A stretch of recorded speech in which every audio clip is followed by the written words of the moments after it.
Nah, di permasalahan ini adalah kiblat kita yang pertama, Masjidil Aqsa. Rasulullah salat menghadap ke kiblat pertama kali ke Masjidil Aqsa selama 16 sampai 17 bulan. Ya. Mereka ingin segera menanamkan pengaruh mereka ke dunia dan ingin segera mendirikan istana bagi Dajjal yang mereka tunggu-tunggu. Tapi bagaimana bisa? Status Yerusalem belum jelas menjadi milik mereka. Maka mereka gunakan mulut Donald Trump untuk melakukan hal semacam itu. Dan maka Donald Trump pun mengucapkan apa? Israel, ibu kotanya ada di Yerusalem. Today I recognize that Jerusalem is the capital of Israel. Maka ketika itu terjadi, mulailah mereka berupaya untuk menghancurkan kiblat kita yang pertama, dan ini digantikan dengan sinagoga Yahudi. Ini rencana mereka.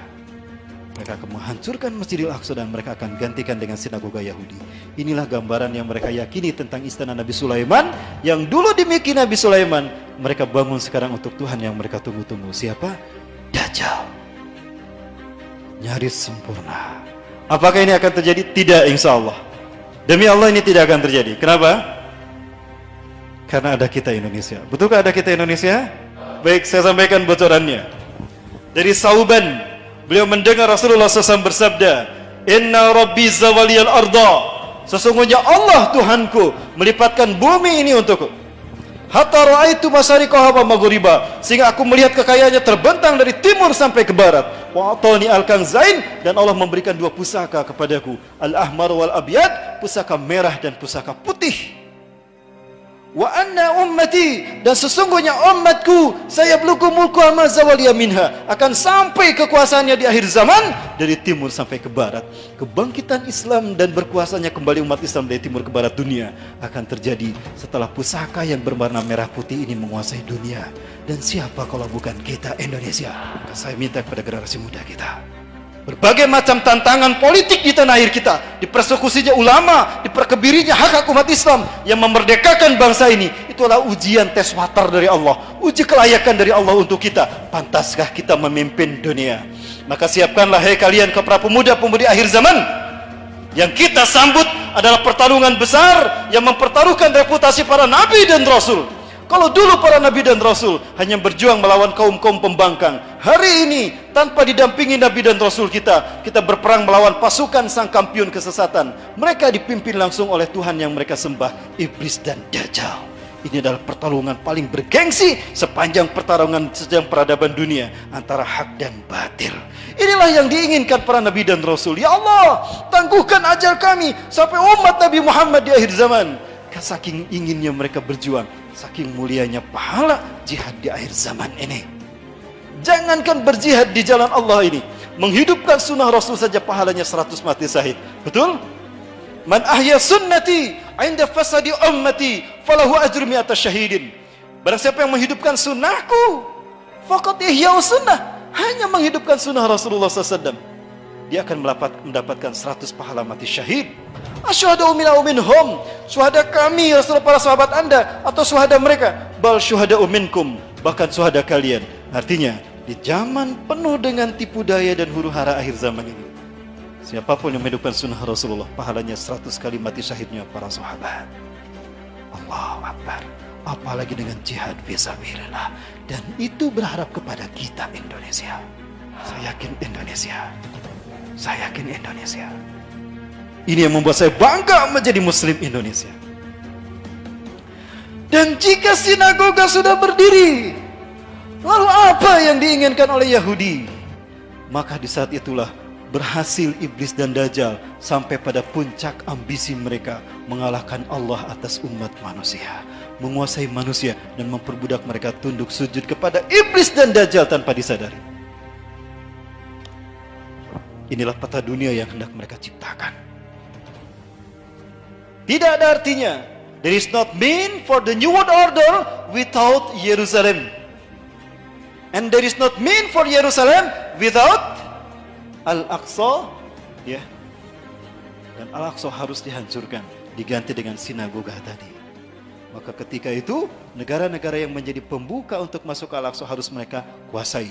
Ada Muammar Gaddafi di Libya, tumbangkan Muammar Gaddafi. Sudah terjadi belum? Di Mesir ada Muhammad Mursi, tumbangkan Muhammad Mursi. Sudah terjadi belum? Di Arab Saudi. Agak berat saya membahasnya, tapi saya yakin Suatu saat akan Allah bukakan siapakah pengusaha Saudi Arabia, siapa dinasti Saud sebetulnya. Saya yakin mereka bukan keturunan Arab, bahkan mereka bukan keturunan Rasulullah, tapi mereka keturunan Yahudi Irak. Betulkah demikian? Kalau ada kesempatan untuk membahas simbol-simbol Dajjal di Saudi Arabia, kita bertemu nanti, insya Allah. Baik, Suriah ada Bashar Assad. Jordania sudah dari dulu terpasung menjadi sandar politiknya Zionis Yahudi. Begitu pula dengan Lebanon, ada Hasan Nasrullah, pemimpin gerakan Hizbullah. Bukan Hizbullah, Hizbullah. Jika semua ini sudah mereka kuasai, maka dengan lenggang kangkung, dengan legawa, mereka akan mendirikan the New World Order. Saat itulah iblis dan Dajjal akan datang. Tapi insya Allah, selama kita masih hidup di muka bumi, pantang kita membuat mereka melenggang kangkung mewujudkan ini, betul? Lebih baik kita mati meninggalkan dunia dalam keadaan syahid ketimbang menyaksikan kiblat kita yang pertama hancur di tangan mereka. Allahu Akbar. Saya rindu ingin kebangkitan, menyaksikan kebangkitan pemuda Indonesia. Ingat, pemuda-pemuda sekarang sudah banyak yang berhijrah, betul? Komunitas-komunitas pemuda sudah bangkit mereka. Ini isyarat kebangkitan Islam dunia tidak lama lagi. Dan itu ada di Indonesia. Ya. Ingat, di zaman penuh fitnah ini, umat Islam akan terbagi menjadi dua bagian. Fatun qasamul muslimun ila khaymatain. Khaymatun fihil munafiqun wala safihil mu'minuna wala kana wahdah. Wa khaymatu saniyah fihil mu'minuna wala safihil munafiquna wala kana wahdah. Di zaman penuh dengan fitnah Dajjal ini, umat Islam akan terbagi dua. Kemah kemunafikan yang tidak ada orang beriman satupun di dalamnya, dan penah orang-orang beriman yang tidak ada orang munafik di dalamnya. Hari ini sudah mulai Allah perlihatkan bagaimana Allah menyaring orang-orang yang benar-benar beriman dengan orang-orang munafik. Betul? Sudah terlihat kan? Inilah dahsyatnya fitnah akhir zaman. Makanya Rasulullah memberikan nasihat kepada kita sebagai solusi untuk menghadapinya. Apa itu? Badiru bil a'mali sholihat. Bersegeralah kalian melakukan amal soleh. Manfaatkan waktu sebaik mungkin. Segeralah kalian bertobat pada Allah sebelum matahari terbit dari barat. Kenapa? Fasatakunul fitan, karena akan muncul huru-hara dan petaka menimpa kalian di muka bumi. Kakita'il lail al-muslim, seperti potongan malam yang gelap gulita, berlapis-lapis, hantam terus, ada banyak fitnah demi fitnah melanda bangsa kita. Muslim gelap, susah dicari solusinya. Akibatnya apa? Saking dahsyatnya fitnah akhir zaman ini, orang berganti akidah dalam sehari. Yusbihu rajulun mu'minan wa yumsi kafiran, wa yumsi mu'minan wa yusbihu kafiran. Paginya beriman, sorenya kafir, sorenya beriman, paginya kafir. Yabi'u dinahu bi'ardin minad dunya, menjual agamanya demi harta dunia, demi pangkat, demi jabatan, demi harta dunia.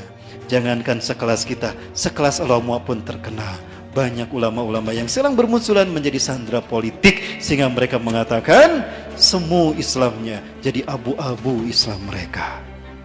Terpengaruh oleh Abu Janda. Sudah terjadi belum?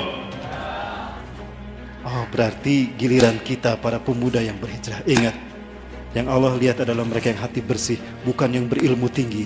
Ilmu tidak ada artinya kalau tidak diwujudkan, betul?